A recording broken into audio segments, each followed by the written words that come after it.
Hello guys and welcome to my new video. Priest Islands for Dragonflight has been released and I wanted to make a quick summary video of my highlights for the trees. I want to give you the highlights of the Holy Priest, the Class Tree and Discipline Priest, and in terms of the new playstyles that could be emerging, talents that are interesting, and where is Blizzard pushing priests in the new expansion. And there is a clear push for different playstyles. So first of all, we're talking about the Class Tree, and this Class Tree is going to be the same for both the Discipline Priest, your Holy Priest, your Shadow Priest, whatever you want to play. But this tree, straight away, I can tell you right now, from everything that I've seen, Holy Priest is kind of getting shafted by this, because there is tons of abilities out there. Things like Mind Games, things like Shadow Flame Prism, things like Shadow Fiend, things like Mindbender. All of these abilities are pretty cool because they give you damage, and for example, Mindbender and improved Shadow Fiend gives you mana. So that sounds pretty cool. You get a bit of mana and do a bit of damage. But when you compare it to Discipline Priest also gets healing through Atonement Transfer. So anything with DPS is going to be inherently better for Discipline Priest than Holy Priest. So this is why I feel there is heavy emphasis on damaging abilities, and it's always going to be better for Discipline Priest than Holy Priest. So what does Holy Priest get instead? I think the left side of this tree is dedicated to Holy, because there is heavy emphasis on Renew, and Renew synergizes with Holy Priest a lot, especially when it compares to Holy War Salvation. You pick up Renew, you pick up Renewed Fate, and this is one of the new nodes. Your healing is increased by a certain amount, by 10% on targets with your Renew. So all of a sudden, can you imagine having all of your raid blanketed with Holy War Salvation, which is going to apply Renew? I'm hoping it's going to work like that.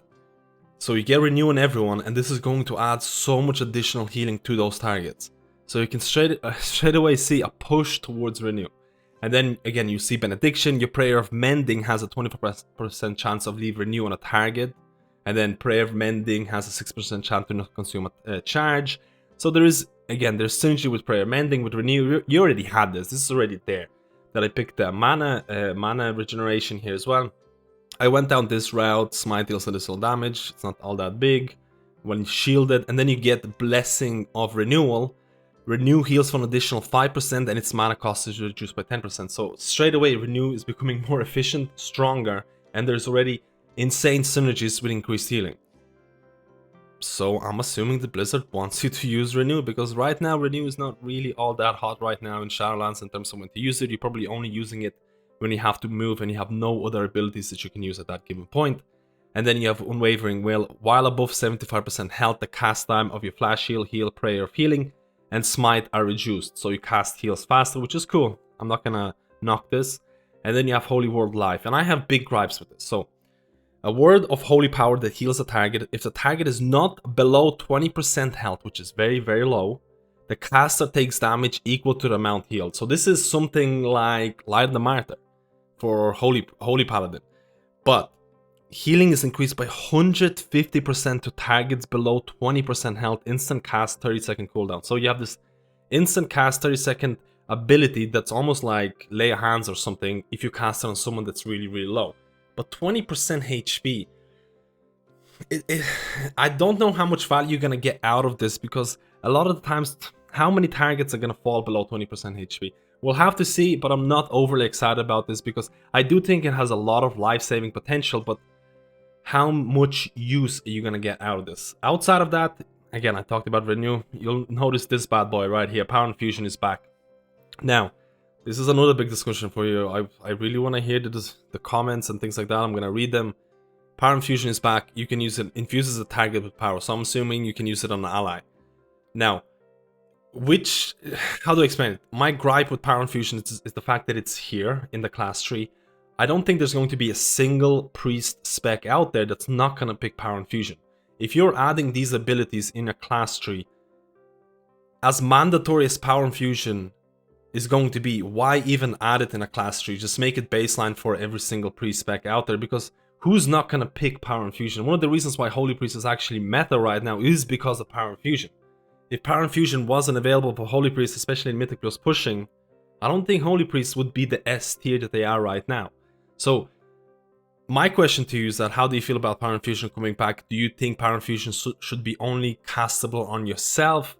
Or do you like the fact that priests, especially healer priests, have the support ability? I personally don't mind this, but I've seen the arguments against this, and I can see where they're coming from, because a lot of times in raid situations, Power Infusion might cause more arguments, and it'll provide more trouble than actually solve what it's intended to do. In a perfect world scenario where everyone, how do I say, where everyone considers a single person's DPS is only as good as the whole party's DPS. In a perfect world where everyone would play for the group's benefit, yeah, Power Infusion is great. But we're not living in that perfect world. We're living in the world of logs, of trying to get good parses, trying to beat everyone else. And Power Infusion just causes so many issues. Let me know how you feel about this, but you can definitely pick Power Infusion. You can also go to Twins and pick up this legendary, the legendary node. And Power Infusion also grants you 100% of its effect when used on an ally. So you're getting Power Infusion out of it. Now, outside of that, in terms of what abilities I would pick, honestly, I did go into Shadow Fiend and Mindbender. I did try and pick up things like Leap of Fate, very situational.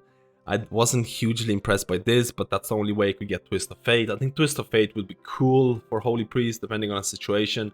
But honestly, I struggled with picking the rest of the nodes. Outside of this, I didn't know where to go, and you can get Mind Games, you can get Shadowfront Prism, you can get Crystallized Reflection, but all of these feel like they were more suited for Discipline Priest, and we'll talk about that in the disc section. So now let's go to the Holy Priest and see what the specific spec trees are like. So straight away, there's nothing really to talk or worth talking about, outside the fact that Prayer of Healing. There is certain emphasis on Prayer of Healing. There is no flash concentration here, so I'm assuming Blizzard... Again, I'm kind of happy about the fact that flash concentration is not there, but you have to keep in mind, if there's no flash concentration, if there's no insane single target healing, splash healing with Trail of Light and things like that, how is Blizzard going to fix the issues of borrowed power for Holy Priest? Because if you're trying to do a Mage Tower right now, Holy Priest feels extremely weak because it relies on borrowed power. I'm assuming Prayer Healing is going to be usable and you actually will cast it, and that's my big kind of prediction, because I don't think Blizzard wants you to fall into that flash concentration. And why do I think that? There's no flash concentration here at all. So I'm assuming they want you to use your full toolkit.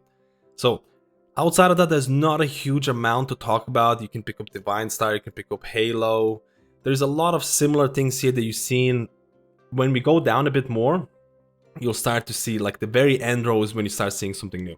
Now, you can talk about Surge of Light. Surge of Light already exists, but there is a talent here, Holy Conductor. Surge of Light has an additional chance to occur if a target is affected by Renew or Holy Fire. So you can almost see another synergy with Renew from the talents here. This is also going to make Renew more powerful. You can also see you can pick Holy War Salvation or Apotheosis. And if you pick Holy War Salvation in a raid environment, everyone's going to get Renew on them, Prayer of Mending and all of that. So there is big emphasis on Renew. Also interesting to talk about, you can get Light of Naru and Apotheosis, let's say in Mythic Plus situations. So Light of Naru, the cooldown of your Holy Word spells are reduced by additional 33% when you cast the relevant spell, and then Apotheosis is giving you more cooldown reduction on your Holy Word spells. So you're probably going to be swimming in Holy Word spells when you press Apotheosis with Light of Naru, and then you have Cosmic Ripple. And if you go more into when Holy Word Serenity or Holy Word Sanctify finish the cooldown, you emit a burst of light, which then combined with Piety of Mana, Cosmic Ripple heals for 15% more and restores mana. Imagine using Cosmic Ripple, Piety of Mana with Apotheosis and Light of Naru and just spamming Holy Word spells like pretty much all the time. It could be relatively interesting, but honestly nothing super exciting, because I don't think I would pick Apotheosis in raids. Holy Word Salvation has always been a big oh crap button in raid situations. If you go down Piety of Mana, you can pick up Gales of Song. Divine Hymn heals for additional 20% more, which is quite substantial. Stacks of Divine Hymn increases the healing received, so this is group utility as well, nothing too new. And then Lightwell. Now Lightwell is not the old version of Lightwell where people would, the DPS had to click on it, thank God. Creates Holy Lightwell. Every 1 second the Lightwell will attempt to heal party or raid members within 10 yards that are lower than 50% health over 6 seconds. Lightwell lasts for 3 minutes or until 15 heals are extended or expended. 3-minute cooldown. A very passive heal, honestly. You just put it there. You can almost consider this like a healing rain or something. As long as people are kind of close to it, they get like it's healing rain or I don't know, a fluorescence or whatever. Put into this nice little like a different box, but it's not really super exciting. Now the only thing that I really find cool, first of all, Resonant Words is making a comeback, so I think Resonant Words is again something that a lot of people like. They love this conduit. It's one of the conduits that synergizes really well with a bunch of things. And then you have Divine Words, which is one of the abilities that I think is probably the most exciting Holy Priest ability. So The effectiveness of your next holy word, Serenity, Sanctify, or Chastise is increased by 50%. So this is an ability to press, most likely. You press it and then use one of these abilities. Your Serenity, Sanctify, or Chastise going to be stronger and grants a corresponding divine favor for 15 seconds, 1 minute cooldown. So you press this and let's say for example you use Serenity. Serenity is going to be 50% more powerful, and then your flash heal, heal and renew, heal for more, critical strikes more often and cost less mana. So then you're going to be spamming, let's say for example heal or flash heal, or for example renew. You activate divine words, you press your Serenity, and then you just spam renew, renew, renew, renew, and it's going to be stronger. Or for example, if you Sanctify, Sanctify blesses the area where it was cast, healing allies. So this is another like healing rain, a fluorescence type of deal. Or Chastise is going to increase your damage, and Smite has chance to apply Holy Fire, which is probably most likely only going to be used in Mythic Plus environment where healer needs to do damage. The interesting part, this is kind of like a raid setup that I was looking at. Let's say you don't take this, and you don't take any of this, and you go down to Vehement. Now, I'm not pronouncing this right because I checked this before. Let me see if you can, let me see, what was it again? Vehemence. Yeah, it's way different. I was way off. But either way, this talent right here reduces the cast time of Holy Fire by a certain amount and reduces its cooldown.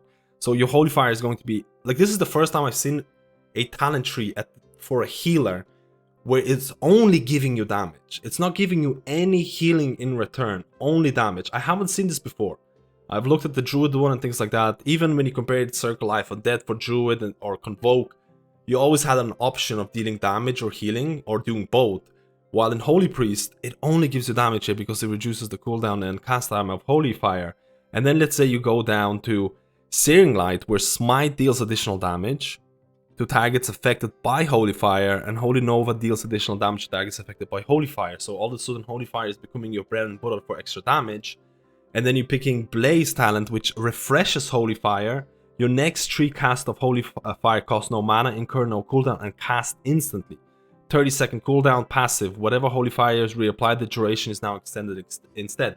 So this tree right here is obviously going to be something like a Mythic Plus tree because it only gives you pure damage. It actually gives you no healing whatsoever, which I have not seen before in these trees. I mentioned this before. Because the only argument I could say for it giving you healing is that if you pick Rune of Fire, just to showcase, Rune of Fire, Rune of Mending, and Rune of Healing is your legendary Harmonious Apparatus broken into 3. So not very ingenious, but either way, if you pick Rune of Fire, Holy Fire reduces the cooldown of Holy Word Chastise, okay, and then you have all of these DPS abilities, then you use your Holy Word Chastise. Your Holy Word Chastise is gonna go with your Resonant Words, and all of a sudden increase the healing of your Heal of Flash Heal. That's the only healing benefit that you could get out of this tree right here. So this is kind of interesting. I don't mind Blizzard going into the DPS direction, but this is definitely something new, and I really want to know your opinion about this. Do you think that healers should have talents that only, for majority of the part, only increase your DPS? Do you like having this breakdown? Because believe it or not, Resto Druid didn't have this. I'm not sure if the other classes are going to have this. And another thing that I should mention, the class tree or the holy tree in itself did not have an interrupt. So a lot of people were talking about the possibility of an interrupt. It's not happening. Let's go to Discipline Priest. Now, when we look at Discipline Priest, Discipline has won the lottery here because straight away, the class tree in itself, just look at the things that you can get from class tree. So first of all, Twist of Fate, you have that as Holy Priest, of course. You get Throes of Pain. Shadow World Pain deals an additional damage over its duration. When an enemy dives or afflicted by a Shadow World Pain, you gain Insanity and Mana. This used to be a BFA Azurite trait that used to be insanely strong. I think it was only for Shadow Priest, but Discipline Priest would pick it anyways because it was just so strong. Honestly, this brings back so many memories. And again, pretty cool. You get Shadow Fiend. Again, you have to remember, all of these abilities to deal more damage include or provide more healing to Discipline Priest. It does not do that for Holy. Outside of that, you can go into Mindbender, nothing new. Rabid Shadows, Shadow Fiend's attack speed is increased, nothing new. And then Shadow Flame Prism, which is your Shadow Priest legendary. So that's kind of cool. Mind Blast and Shadow World Dead causes your Shadow Fiend to teleport behind your target, slashing up to 5 nearby enemies for Shadow Flame damage. I'm not sure how this is going to work with Atonement transfers. And then you can go to Translucent Images. And this is something that, this is a conduit that you would have to pick in Shadowlands because priests are squishy and Fade is a very low cooldown, and it gives you a decent amount of Dior. So I honestly wanted to pick that up for Holy Priest, but I haven't really messed around with the talent tree too much. And then you have to pick up 2 crap points. This is actually relevant for a lot. This right here and this right here, you have to invest 2 points in order to get the good ability. And this is crap. Shadow World Dead deals less damage to the caster. It's not amazing because you have to invest 2 points in order to get Mind Games. And Mind Games, again, a pretty iconic ability for a lot of Discipline Priests. I think there's not going to be any Discipline Priest out there who's going to complain about the fact you're getting Mind Games from just the class tree alone. Mind Games, Shadow Flame Prism, Power Infusion, Shadow Fiend into Mind Bend. Dude, this is pretty awesome. This is pretty nice, especially when you combine it with Twist of Fate as well. Honestly, nothing bad to say about this tree when it compares to Discipline. Now let's go to Discipline class tree. So obviously penance and things like that. Inner Light and Shadow. So Inner Light, healing spells cost 15% less mana, or Inner Shadow, spell damage and atonement healing is increased by 10%. Activate to swap from one effect to other, incurring 6-second cooldown. I mean, this is a pretty much no-brainer. Just by default, 10% extra healing and damage and stuff like that. You're gonna keep that on unless you need mana. In here, you can pick up Schism, which is cool because you can pick up Schism with Twist of Fate, which you could not do before. So that's something new that you kind of have to talk about. There is a lot of time. Like, honestly, I had a huge amount of trouble picking the talents that I wanted here in terms of what I thought would be cool. You can pick up your Purge the Wicked and all of that, but the biggest emphasis is right here. And I'm not saying this is going to be the best way to play. I'm not saying this is going to be the best talent, but this is a push. Blizzard is pushing towards it because all of a sudden you have Shadow Covenant.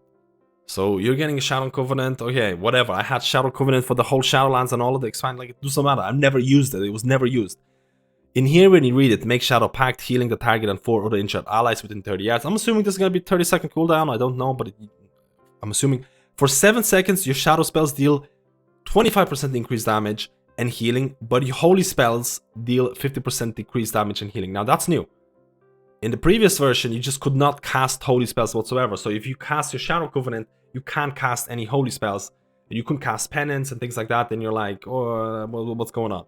So they're kind of buffing this and giving you more leeway because you're locked out for 7 seconds. Then you can go Shadow Covenant lasts additional 4 seconds. So now it goes up to 11-second duration of the buff on a 30-second cooldown, which I'm assuming. And then you go down into Twilight Corruption. While Shadow Covenant is active, Penance becomes Dark Reprimand, dealing shadow damage over 1.7 seconds. So now while using Shadow Covenant, you're going from being locked out in terms of casting holy spells to having more leeway. Now you have Penance part of your arsenal. On top of that, you know, you always had Mind Blast, you always had Shadow World Dead, Shadow World Pain, and all those spells and other spells like Mind Games that you could cast and they would deal more damage.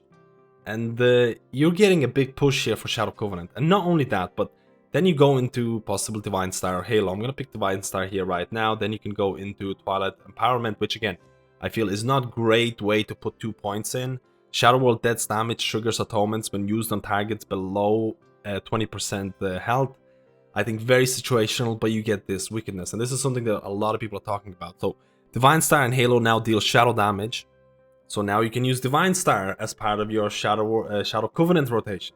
You're getting 2 new abilities with Penance and Divine Star or Halo, depending on which one you pick. While using Divine Star, again, this is pretty OP because you have to know.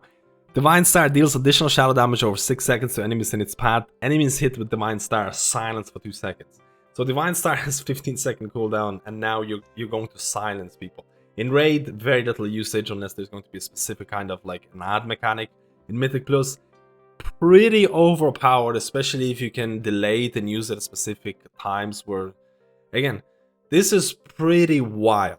And I didn't even cover a lot of other things. You can still get Light's Wrath. So this is coming back from your Legion days. For the people who played it, invoke Light's Wrath, dealing a radiant damage to a target increased by 10% per ally affected by atonements. This basically was your revival. Like, this was insane. You would have a bunch of atonements on people, you would press this, and if people are like 10% HP, they go up to full. So I would be like, did the monk use revival? Oh no, it was the Discipline Priest with the Light's Wrath. So I know there's a bunch of people who are excited to see this in raid situations. Would I use this in Mythic Plus? No. But in raid situations, this is going to be something that snipers, the healer snipers are going to love this. And there's a bunch of other abilities that are, again, I don't want to talk about this because it sounds weird when Atonement has healed a total of 100 times, so your next penance is free and fires 3 additional bolts. There's a bunch of different Atonement increases here. Exaltation is making a comeback. I didn't even get to pick up Rapture here because you have to pick up 2 points here. Again, Rapture would be interesting to pick up. You're getting Purge the Wicked, which always has been really strong. Like, it's always been a strong ability, and you can improve Purge the Wicked. Has always been strong in Mythic Plus. You can, again, pick up Evangelism or Spirit Shell. I feel like you could actually sacrifice this in Mythic Plus environment. I don't think you need Evangelism or Spirit Shell. So in Mythic Plus, in raids, this is pretty much mandatory. In Mythic Plus, I think you could use it on somewhere else to go this Shadow Covenant build. So this is why I'm so excited about Discipline Priest, because there is a push for new playstyle. There is a push for Shadow Covenant. I'm not saying this is going to be the best. I'm not saying this is going to be worthwhile, but there is multiple talents out here that actually make it work. On top of the fact that you're getting a really cool Priest class tree for Discipline, I think this is looking to be like possibly having a new playstyle. I always thought Shadow Covenant was an interesting ability and they should have expanded on this. My only gripe about this is that it heals people. So don't get me wrong. There used to be a big problem with Shadow Covenant in terms of the mana consumption. I think it got nerfed later on. I honestly can't remember when, but there was a big gripe with mana consumption. And sometimes if you're running a Mythic Plus content, a lot of times Shadow Covenant was used on things like Bursting Weeks, Grievous Weeks, because it would provide a good amount of burst healing. Now, what happens when there's no one in the party needs healing and you're like, man, I could really use Shadow Covenant just for the increased shadow damage, so I could pump my damage with Mind Blast, and now with Penance, now with Mind Games, now with Divine Star. I just want to use my Shadow Covenant just for that DPS gain, and there's no one in the party that needs healing. I don't want to pay the mana cost. Why not make Shadow, and this is my kind of suggestion, why not make Shadow Covenant, if you cast it on an enemy, it's not going to heal people. Instead, it's going to give you that shadow spell, deal 25% increased damage and healing. You're still getting locked out of holy spells, but you're paying less mana because it does no healing. And then if you cast it on a friendly target, it's going to do additional healing and give you all the benefits of the shadow damage and all that stuff. And it's going to cost a little bit more mana to account for that healing. So you can make your mind up. Do I want to use this offensively or do I want to use this defensively? Very much like Penance, but with lower mana cost depending on the situation you use it on. So this is my suggestions to Shadow Covenant, and then it would honestly be perfect in my opinion. I would be really excited to try and play this. I said I wanted to have a shorter video, but honestly I just can't stop rambling on, especially when I'm excited about a certain class. In terms of Holy Priest, I'm honestly excited about Divine Words, and I'm excited about the fact that Blizzard is trying to do something different with healer damage. I know a lot of people are not going to like this, or they might see this as a possible push for more DPS as a healer, but if you're playing World of Warcraft right now as a healer, forget about just healing. You're a support class in most cases. You're there to provide healing, damage, and utility. That's just where the game is going right now. And it's whether you like it or not, it's just, this is an indication of this. Let me know how you feel about the Holy Priest trees. Let me know how you feel about Discipline. Let me know if I missed out on something really, really cool. I really, really want to know, guys. Thank you for watching this video, and I'll see you in my next guide.